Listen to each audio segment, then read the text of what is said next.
નમસ્કાર લાભાર્થી મિત્રો, ફરી મારી યુટ્યુબ ચેનલમાં આપનું હાર્દિક સ્વાગત છે। આજે પણ વિડીયોમાં ચર્ચા કરવાના છે કે દરેક પશુપાલક મિત્રોને મળશે પશુના રહેણાંક માટે તબેલો તેમજ કેટલ સ્ટેન્ડની જે યોજના છે તેમાં પાણીની ટાંકી બનાવવા માટે મળશે તમને ખર્ચના 75% સબસિડી તમને તમારા એકાઉન્ટમાં પરત મળશે। રૂપિયા 30,000 તમને તમારા એકાઉન્ટમાં પરત મળશે।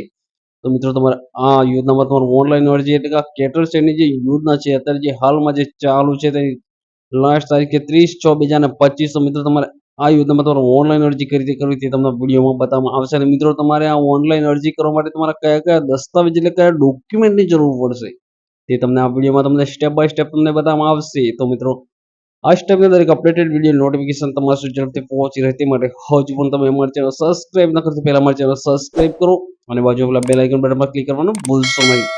તો ચલો મિત્રો વિડીયોની શરૂઆત કરીએ। વિડીયોમાં આગળ વધીએ કે તમારે સૌપ્રથમ તમારે ઓનલાઈન અરજી કરવા માટે તમારે કઈ સાઇટ પરથી તમારે ઓનલાઈન અરજી કરવાની રહેશે તે મિત્રો તમને આ વિડીયોમાં તમને બતાવવામાં આવશે અને સ્ટેપ બાય સ્ટેપ સમજાવવામાં પણ આવશે। તો ચલો મિત્રો વિડીયોની શરૂઆત કરીએ, વિડીયોમાં આગળ વધીએ। તો સૌપ્રથમ તમારે શું કરવાનું છે મિત્રો, સૌપ્રથમ તમારે તમારા મોબાઈલમાં એટલે કે મિત્રો કોઈ પણ મિત્રો અત્યારે કોઈ પણ સાઇટ ઓપન કરવા માટે પહેલા તો તમારે ગૂગલની જરૂર પડશે। તમારે તમારા મોબાઈલમાં તમે ઘરે બેઠા પણ તમે ઓનલાઈન અરજી કરી શકો છો। હા મિત્રો, તમારે ઓનલાઈન અરજી કઈ રીતે કરવી તો ચલો મિત્રો જાણો। મિત્રો વિડીયો પર મિત્રો તમે પૂરેપૂરું જોશો તો તમને ખ્યાલ આવશે। મિત્રો આ વિડીયો મિત્રો તમે તમારું જે દરેક જે ગ્રુપ ચાલતા ગ્રુપમાં શેર કરો જેથી આ દરેકને આ માહિતી મળી રહે અને જે મફત અરજી ઘરે બેઠા તેમના મોબાઈલથી ઓનલાઈન અરજી કરી શકે।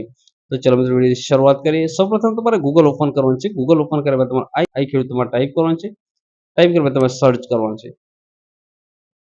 જો મિત્રો આઈ ખેડૂત ટાઈપ કર્યા બાદ તમે સર્ચ કરશો એટલે તમારે શું આવશે, ફર્સ્ટ નંબર જે સાઇટ આવશે આ જે આપવામાં આવી છે કે આઈ ખેડૂત 2.0 ગુજરાત સ્ટેટ પોર્ટલ, તે ફર્સ્ટ સાઇટ પર તમારે ક્લિક કરવાનું છે।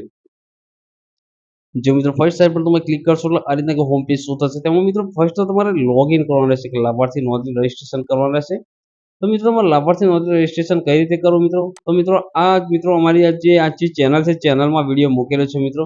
તો તમારે જે આ ચેનલ પર આ વિડીયો મૂકેલો છે અગાઉ તે વિડીયો તમારે આ ચેનલના વિડીયો ઓપન કરીને તમારે જોઈ લેવાનું છે અને તે રીતના તમારે લાભાર્થી નોંધણી રજીસ્ટ્રેશન કરી દેવાનું છે। ત્યારબાદ મિત્રો તમારે શું કરવાનું છે, ત્યારબાદ તમારે આ રીતના જે હોમ પેજ ખુલશે તેમાં લોગિન જે લખ્યું છે તેના પર તમારે ક્લિક કરવાનું છે। મિત્રો જેવું તમે લોગિન લખેલા પર તમે ક્લિક કરશો એટલે તમને જે અગાઉ જે ચર્ચા જે કરવામાં આવી કે જે વિડીયો મૂકેલો છે લાભાર્થી નોંધણી રજીસ્ટ્રેશન, તો તે તમારે વિડીયો જોઈને તમારે લાભાર્થી નોંધણી રજીસ્ટ્રેશન કરી લેવાનું છે।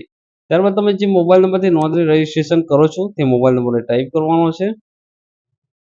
મોબાઈલ નંબર ટાઈપ કરી તમે જે પાસવર્ડ ક્રિએટ કરો છો, જે લોગિનનો જે પાસવર્ડ તમે જે પાસવર્ડ તમે જે ક્રિએટ કરો તે પાસવર્ડ તમારે ટાઈપ કરવાનો છે।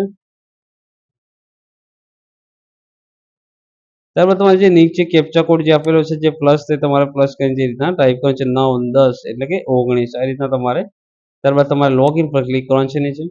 જો મિત્રો લોગિન પર તમે ક્લિક કરશો એટલે મિત્રો આ જગ્યા પર તમારે શું કરવાનું છે, વિભાગ, તો આ વિભાગ જે પસંદ કરો જ્યાં એરો કી છે તેના પર તમારે ક્લિક કરવાનું છે શોર્ટકટ। ત્યારબાદ તમારે આવશે પશુપાલન જે અલગ અલગ પ્રકારની જે યોજનાઓ જે આપવામાં આવેલી છે તો તમારે પશુપાલન પર તમારે ક્લિક કરવાનું છે। જેવું તમે પશુપાલન પર તમે ક્લિક કરશો ત્યારબાદ તમારે શોધો જે લખેલું છે તેના પર સર્ચ પર ક્લિક કરવાનું છે। ત્યારબાદ તમારા જગ્યાએ સ્ક્રોલ કરી નીચે આવવાનું છે, સ્ક્રોલ કરી નીચે આવવાનું છે। ત્યારબાદ તમારે ત્રીજા નંબર જે આપવામાં આવે છે નંબર તેના પર તમારે ક્લિક કરવાનું છે। જેવું તમે ત્રીજા નંબર પર તમે ક્લિક કરશો, ત્રીજા નંબર પર તમે ક્લિક કરશો તો આ જગ્યા પર જે આપવામાં આવેલી છે કે અનુસૂચિત જાતિના પશુપાલકોને પશુ રહેણાંક માટે કેટલ સ્ટેન્ડની જે યોજના છે તેમાં પાણીની ટાંકી બનાવવા સહાય જે આપવામાં આવે છે ગાય ભેંસ તેમજ વર્ગના પશુઓ માટે। તો તેમાં દસ્તાવેજની શું જરૂર પડશે, કયા ડોક્યુમેન્ટ, તો દસ્તાવેજ પર તમારે ક્લિક કરવાનું છે એટલે કયા ડોક્યુમેન્ટ જરૂર, તેમાં જો અલગ અલગ પ્રકારના રીતના જે 7 પ્રકારના જે ડોક્યુમેન્ટ જે આપવામાં આવે છે જે દસ્તાવેજ, તે રીતના તમારે દસ્તાવેજોની જરૂર પડશે। તેમાં ફર્સ્ટમાં સમક્ષ અધિકાર છે દિવ્યાંગ પ્રમાણપત્ર, જો તમે દિવ્યાંગ હોય એટલે કે અપંગ હોય અને તમે જે ફોર્મમાં તમે યસ કરશો તમે અપંગ હોય તો તમારે જે આ દિવ્યાંગ પ્રમાણપત્ર મૂકવાનું રહેશે। ત્યારબાદ બચત બેંક પાસબુક, જો બચત બેંક પાસબુક ના તમારી જોડે રદ થયેલું જો ચેક હોય તો પણ તમે મૂકી શકો છો। આમાં જે આપવામાં છે 2 કે તેથી વધુ દૂધાળા પશુ ધરાવતા હોવ તો ગ્રામ્ય દૂધ ઉત્પાદક સહકારી મંડીનો જે પુરાવો એટલે તમારે ત્યાંથી ડેરીમાંથી દાખલો તમે લાઈન મૂકી શકો છો। જમીન માટેના આધાર પુરા પણ મૂકી શકો છો। સરકાર માન્ય ફોટાવાળું ઓળખપત્ર તમારું આધાર કાર્ડ તમે મૂકી શકો છો। બાળકો રેશન કાર્ડ અને જાતિનું જે પ્રમાણપત્ર તમારી જોડે હોય જે જાતિનું પ્રમાણપત્ર તમારે મૂકવાનું રહેશે। ત્યારબાદ તમારે ક્લોઝ પર ક્લિક કરવાનું છે। ત્યારબાદ તમારે આવવાનું છે કે હવે વધુ જુઓ એટલે કે કેટલી સહાય મળશે તે જોવા માટે, તો આ જગ્યા પર જે આવેલું છે કે કુલ ખર્ચના 75% અથવા મહત્તમ 30,000 બેમાંથી જે ઓછું હોય તે મળવાપાત્ર રહેશે। જે ઓનલાઈન મૂકવામાં આવી છે તેની જે તારીખ છે 9/5/2025 થી તારીખ 30/6/2025 સુધી તમે ઓનલાઈન અરજી કરી શકશો। ત્યારબાદ તમારે સ્ક્રોલ કરીને નીચે આવે ત્યારબાદ આ જગ્યા પર જે આપવામાં આવે છે અરજી કરો, તો અરજી કરો તેના પર તમારે ક્લિક કરવાનું છે। મિત્રો અમુક ડિટેલ્સ હું હાઈડ કરી લઈશ, બ્લર કરી લઈશ, કેમ કે જે પર્સનલ ડિટેલ્સ નાખી તમને સ્ટેપ બાય સ્ટેપ બતાવું છું તેના માટે હું વિડીયો આટલે થોડુંક બ્લર કરી લઈશ મિત્રો। કેમ કે મિત્રો તમારે જો તમને કોઈ ખ્યાલ ના આવે મિત્રો તો તમે મને કોમેન્ટમાં બતાવી શકો છો। તો મિત્રો તમને સ્ટેપ બાય સ્ટેપ હું તમારો ફરી એક વિડીયો સમજાવીને ફરી તમારું જે પણ તમે કોમેન્ટ કરશો તેનું સોલ્યુશન કરી વિડીયો ફરી અપલોડ કરીશ। એટલે મિત્રો પર્સનલ ડિટેલ્સ નાખીને જે આ વિડીયો પર્સનલ ડિટેલ્સ નાખીને જે આ ફોર્મ ભરશો એટલે હું વિડીયો અત્યારથી બ્લર કરી લઈશ। તો મિત્રો હવે આવશે મિત્રો આ જગ્યા પર લાભાર્થીની વિગત। તો લાભાર્થીની વિગત મિત્રો તમે જેવું લોગિન ક્રિએટ કરશો તમારે એટલે અડધી વિગતો તમારે ત્યાંથી આવી જશે। આ જગ્યા પર તમારે ખાલી આ જગ્યા પર તમે જે રીતના તમે લાભાર્થીનું રજિસ્ટ્રેશન કરશો એટલે તમારું આ ઓટોમેટિક બીજું તો તમારે જે જિલ્લો તાલુકો તમારું નામ ઓટોમેટિક આવી જશે।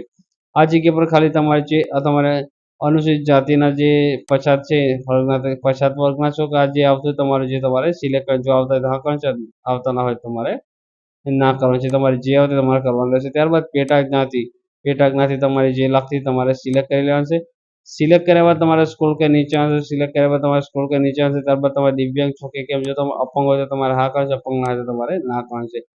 ત્યારબાદ તમારે પશુનો વર્ગ આ જગ્યા તમે બતાવો છો, ગાય ભેંસ વર્ગ જે પણ તમારે જે પ્રાણીઓ છે જે ઘરે તે તમે બતાવી શકો છો। ત્યારબાદ પશુ જે ઓલાદ કઈ છે, સુરતી, જફરાબાદી, આ રીતના તમારી જે પણ તમારી જે પશુની જે ઓલાદ તે બતાવી શકો છો। પશુની સંખ્યા પણ તમે આ જગ્યા પર બતાવી શકો છો। પશુની સંખ્યા બતાવ્યા પછી એડ જે પ્લસ 4 બટન છે તેના પર તમારે ક્લિક કરવાનું રહેશે। ત્યારબાદ તમારે સ્ક્રોલ કરી નીચે આવવાનું છે। જો તમે સ્ક્રોલ કરી નીચે આવશો આ જગ્યા પર જે વીમો ચાલુ હોય તો તમારા જગ્યા પર બધા જે છે તેના પર તમારે ક્લિક કરવાનું રહેશે જો વીમો ચાલુ હશે તો। ત્યારબાદ તમારે સ્ક્રોલ કરી નીચે આવશે। સ્ક્રોલ કરી નીચે આવશો ત્યારબાદ આ જગ્યા પર એક સંમતિ આપવામાં આવશે કે હું મારો આધાર નંબર આપના ખાતાકીય યોજના અંતર્ગત મળવાપાત્ર યોજનાકીય લાભો મેળવવાના તથા રજીસ્ટ્રેશન કરાવવાના હેતુસર આપના ખાતા દ્વારા ઉપયોગમાં લેવા અંગે સંમતિ આપવાની રહેશે। ત્યારબાદ બોક્સ જે આપવાનું તેના પર ક્લિક કરીને તમારે સંમતિ આપવાની છે। ત્યારબાદ તમારે સ્ક્રોલ કરીને જગ્યા પરથી નીચે આવવાનું છે। નીચે આવ્યા બાદ તમારે સેવ એન્ડ નેક્સ્ટ બટન પર તમારે ક્લિક કરવાનું છે। જો તમે સેવ એન્ડ નેક્સ્ટ બટન પર તમે ક્લિક કરશો એટલે હવે આવશે બીજા સ્ટેપમાં રેશન કાર્ડની વિગત। તો રેશન કાર્ડની વિગતમાં જગ્યા પર તમારે જે રેશન કાર્ડ નંબર હોય તે રેશન કાર્ડ નંબર તમારે ટાઈપ કરવાનો છે। ટાઈપ કર્યા બાદ તમારે આ જગ્યા નંબર ચકાસો તેના પર તમારે ક્લિક કરવાનું છે। જેવો નંબર ચકાસો તેના પર ક્લિક કરશો આ રીતના નોટિફિકેશન તેને ઓકે કરવાનું છે। ઓકે કર્યા બાદ તમારે રેશન કાર્ડ ધારકોનું નામ જે છે તમે જેના પણ નામે તમે અરજી કરવા માંગો છો, જેના નામે ફોર્મ ભર્યું છે તેનું રેશન કાર્ડમાં નામ હોવું ફરજિયાત છે। ત્યારબાદ તમારા જગ્યા પર ક્લિક કરવાનું છે। ક્લિક કર્યા બાદ તમારા જગ્યા પર તમારું જે પણ તમે જેના પણ નામે અરજી કરો છો તે તમારા રેશન કાર્ડમાંથી નીચે સભ્યનું નામ સિલેક્ટ કરી લેશે। સિલેક્ટ કર્યા બાદ તમારે ફરી નીચે બટન જે આપવામાં આવ્યું છે સેવ એન્ડ નેક્સ્ટ પર તમારે ક્લિક કરવાનું છે। હવે આવશે બેંક એકાઉન્ટની વિગત। મિત્રો બેંક એકાઉન્ટની વિગતમાં ફર્સ્ટ તમારે બેંક જે આઈએફએસસી કોડ ટાઈપ કરવાનો છે। ત્યારબાદ નંબર ચકાસો તેના પર ક્લિક કરવાનું છે। જેવું ક્લિક કરશો એટલા જગ્યા પર બેંક એકાઉન્ટનું નામ ઓટોમેટિક તમારી જે બ્રાન્ચ છે તે ઓટોમેટિક આવી જશે। આ જગ્યા બેંકની બ્રાન્ચ આ જગ્યા પર તમારે સિલેક્ટ કરવાની રહેશે। મિત્રો આ જગ્યા બેંકની બ્રાન્ચ સિલેક્ટ કરી ત્યારબાદ તમારે બેંક એકાઉન્ટ નંબર ટાઈપ કરવાનો છે। બેંક એકાઉન્ટ નંબર ટાઈપ કર્યા બાદ મિત્રો તમારે ફરી તમારે કન્ફર્મ ખાતા નંબર એટલે ફરી તમારો જે બેંક એકાઉન્ટ નંબર તમે ટાઈપ કર્યો છે સાચો છે કે તે ફરી તમારે કન્ફર્મ કરવાનો રહેશે। ત્યારબાદ તમારે સ્ક્રોલ કરી નીચે આવવાનું છે। નીચે આવ્યા તમારે સેવ એન્ડ નેક્સ્ટ પર ફરી નીચે ક્લિક કરવાનું છે। ત્યારબાદ દસ્તાવેજોની વિગતો। તો મિત્રો દસ્તાવેજોની વિગતોમાં તમારે શું કરવાનું છે? દસ્તાવેજોની વિગતો મિત્રો તમે અગાઉ તમે એક પહેલા તમારે કોઈ પણ મિત્રો તમે અરજી કરો છો મિત્રો તો તમારે પહેલા તમારે ડોક્યુમેન્ટ અપલોડ કરી લેવાનું છે। આ રીતના તમે સિલેક્ટ કરશો એટલે મિત્રો ડોક્યુમેન્ટ ઓટોમેટિક આવી જશે। ફરી તમારે અરજી કરવી તમારે ખાલી સિલેક્ટ કરવાનું રહેશે। તો મિત્રો તમારે ડોક્યુમેન્ટ કઈ રીતે અપલોડ કરવા? તો જે પ્લસનું જે ઓપ્શન જે આપવામાં આવે છે એડ જે પ્લસ એડ જે આપવામાં આવે તેમાં તમારે જો આધાર કાર્ડ તો મિત્રો ડેમો બતાવો આધાર કાર્ડ તો મિત્રો તમારા જગ્યા પર તમારે મિત્રો જે તમે જે ડોક્યુમેન્ટ અપલોડ કરો છો તેમાં જે પશુપાલનની જે યોજના હોય મિત્રો તો તેની પાછળ પશુપાલન જે લખેલું હોય એ જ તમારે સિલેક્ટ કરવાનું છે। જે રીતના મિત્રો તમે જે યોજના સિલેક્ટ કરો છો મિત્રો તો સરકાર માન્ય ફોટાવાળું ઓળખપત્ર તો તમે અરજી શાની કરો છો સિલેક્ટ કરો છો તો પશુપાલનની તો આ જગ્યા પર તમારે જે સરકાર માન્ય ફોટાવાળું ઓળખપત્ર તો પાછળ પશુપાલન જે લખેલું હોય તે તમારે સિલેક્ટ કરવાનું રહેશે। તે રીતના મિત્રો જે આમાં જે આપવામાં આવેલું છે જે આ જાતિનો દાખલો તે રીતના જે આપવામાં આવ્યું છે સરકાર માન્ય ફોટાવાળું પત્ર તો આ જગ્યા પર તમારે સિલેક્ટ કરવાનું રહેશે। જો તમારું આધાર કાર્ડ તો તમે સરકાર માન્ય ફોટાવાળું તો આ જગ્યા પર ક્લિક કરવાનું છે। ક્લિક કર્યા બાદ તમે જે પણ જગ્યા પર તમે જે ડોક્યુમેન્ટ તમે જે મૂક્યા હોય તે ડોક્યુમેન્ટ તમારે આ જગ્યા પરથી સિલેક્ટ કરવાનું। સિલેક્ટ કર્યા બાદ તમારે આ રીતના અપલોડ કરવાનું છે। ત્યારબાદ આ જગ્યા પર મિત્રો વર્ણન તમે લખી શકો છો, જે તમે અપલોડ કરો છો તે તમે લખી શકો છો. તે લખ્યા ટાઈપ કર્યા બાદ તમારે આ જગ્યા પર સાચવો તે બટન પર તમારે ક્લિક કરવાનું છે. જેવું તમે સાચવો તે બટન પર ક્લિક કરશો, ડેટા સેવ સક્સેસફુલ તે રીતના નોટિફિકેશન આવશે. ત્યારબાદ તમારા જગ્યા પર જે ડોક્યુમેન્ટ છે તમને અગાઉ જે બતાવવામાં તે ડોક્યુમેન્ટ આ જગ્યા પર તમારે સિલેક્ટ કરી લેવાનું છે. સિલેક્ટ કર્યા બાદ મિત્રો આ જગ્યા પર જે ડોક્યુમેન્ટ હોય તે ડોક્યુમેન્ટ તમારે આ જગ્યા પરથી સિલેક્ટ કરી લેવાનું છે. સિલેક્ટ કર્યા બાદ તમે આ જગ્યા પર ચેક અથવા આપશું કોડ જે બેંકની જે પાસબુક તે તમારા જગ્યા પર સિલેક્ટ કરવાનું છે. તે સિલેક્ટ કર્યા બાદ મિત્રો તમારે નેક્સ્ટ આ જગ્યા પર નીચે આવવાનું છે. નીચે પર જે જાતિનો તમારો દાખલો તે તમારે સિલેક્ટ કરી લેવાનો છે. સિલેક્ટ જે પણ ડોક્યુમેન્ટ જે માગ્યા તે રીતના ડોક્યુમેન્ટ આ જગ્યા પરથી એડ બટન પર જઈને તમારે ક્લિક કરવાનું છે. ત્યારબાદ તમારે આ જગ્યા પર તો આ જગ્યા પર મિત્રો તમારે સહકારી જે મંડળીનો જે સભ્યોનો જે દાખલો છે તે સિલેક્ટ કરવાનો. સિલેક્ટ કર્યા બાદ તમે જે જગ્યા પર તમે જે સહકારી મંડળી સભ્ય જે તમે જે દાખલો મૂકો છો તે દાખલો તમારે સિલેક્ટ કરવાનો. સિલેક્ટ કર્યા બાદ આ જગ્યા પર તમારે વર્ણન તમે કરી શકો છો. વર્ણન કર્યા બાદ તમારે સાચું બટન પર ક્લિક કરવાનું છે. જેવું સાચું બટન પર તમે ક્લિક કરશો એટલે ફરી એક મેસેજ આવશે, ડેટા સેવ સક્સેસફુલ તે રીતના મેસેજ આવશે. ત્યારબાદ તમારે આ જગ્યા પરથી તમારે ફરી તમારેથી સિલેક્ટ કરી લેવાનું છે. સિલેક્ટ કર્યા બાદ ફરી તમારે નેક્સ્ટ પર તમારે સબમિટ બટન પર તમારે ક્લિક કરવાનું છે. તો મિત્રો તમારે જે પણ તમારે જે ડોક્યુમેન્ટ બાકી હશે મિત્રો આ રીતના તમે આ મિત્રો સબમિટ બટન પર તમે ક્લિક કરશો, જે ડોક્યુમેન્ટ બાકી હશે તે આ રીતના બતાવશે. તે ડોક્યુમેન્ટ તમારે ફરી પાછા તમારે અપલોડ કરવાનું છે. આ જગ્યા પર આ જગ્યા એડ બટન પર ક્લિક કરવાનું છે. ક્લિક કર્યા બાદ દસ્તાવેજનો પ્રકારમાં તમારે શું કરવાનું છે, જમીનનો આધાર પુરાવા માટે આ જગ્યાએ જમીનની આધાર પુરાવા માટે જે મિત્રો તમારે જમીન પુરાવા માટે મિત્રો તમે જે નકલ છે તે તમારે મૂકી દેવાની છે. આ જગ્યા પર તમે વર્ણન કરી શકો. વર્ણન કર્યા બાદ તમે સાચવો તે બટન પર તમારે ક્લિક કરવાનું છે. જેવું સાચું બટન પર ક્લિક કરશો એટલે મિત્રો ફરી એકવાર આ રીતના ફરી ડેટા સક્સેસફુલ સેવ થઈ ગયા છે તે રીતના નોટિફિકેશન આવશે. હવે તમારે શું આવશે તો તે તમારે સિલેક્ટ કરી લેવાનું છે. તે તમારે અહીંથી સિલેક્ટ કરી લેવાનું છે. જમીનની વિગતમાં જમીન આધાર પુરાવો ફરી સબમિટ પર કરશો મિત્રો કોઈ ડોક્યુમેન્ટ બાકી હોય તો ફરી બતાવશે મિત્રો. તો બચત પાસબુક તો બેંક પાસબુક તમારે આ જગ્યા પર સિલેક્ટ કરવાનું છે. સિલેક્ટ કર્યા બાદ મિત્રો તમારે પછી બચત બેંક પાસબુક તે સિલેક્ટ કરવાનું. ત્યારબાદ તમારી બેંકની જે પાસબુક જે જગ્યા પર મૂકી છે તે જગ્યા પર સિલેક્ટ કરો. સિલેક્ટ કર્યા બાદ તમે વર્ણનમાં તમે કોઈ બી ટાઈપ કરી આ તમે સાચો તે બટન પર ક્લિક કરશો એટલે ફરી ડેટા સેવડ સક્સેસફુલ થઈને નોટિફિકેશન આવશે મિત્રો. અને ત્યારબાદ હવે તમારે આ જગ્યાએ સ્ક્રોલ કરવાનું છે. સ્ક્રોલ કર્યા બાદ તમારે આ રીતના જે બચત ખાતા બેંક પાસબુક આ રીતના સિલેક્ટ કરી લેવાનું છે મિત્રો. આમાં જે તમારે જે માગ્યા મુજબના જે ડોક્યુમેન્ટ છે તે ડોક્યુમેન્ટ અહીંથી એડ બટન પર ક્લિક કરીને સિલેક્ટ કરીને તમારા જગ્યા પર સેવ કરી લેવાનું છે મિત્રો. તમે એક જ ફેરા તમારે ડોક્યુમેન્ટ સેવ કરવાનું રહેશે. ત્યારબાદ તમારે અરજી ફરી કરવી તો મિત્રો ખાલી તમારે ડોક્યુમેન્ટ અહીંથી સિલેક્ટ કરવાના રહેશે. આ રીતના મિત્રો જે ડોક્યુમેન્ટ છે તમને બતાવ્યા મિત્રો તે રીતના મિત્રો તમે જો મિત્રો કોઈ બી ડોક્યુમેન્ટ તમારે જો અરજી સબમિટ કરતા રહી જતો હશે મિત્રો તમને અગાઉ જે બતાવે તે રીતના નોટિફિકેશન બતાવશે.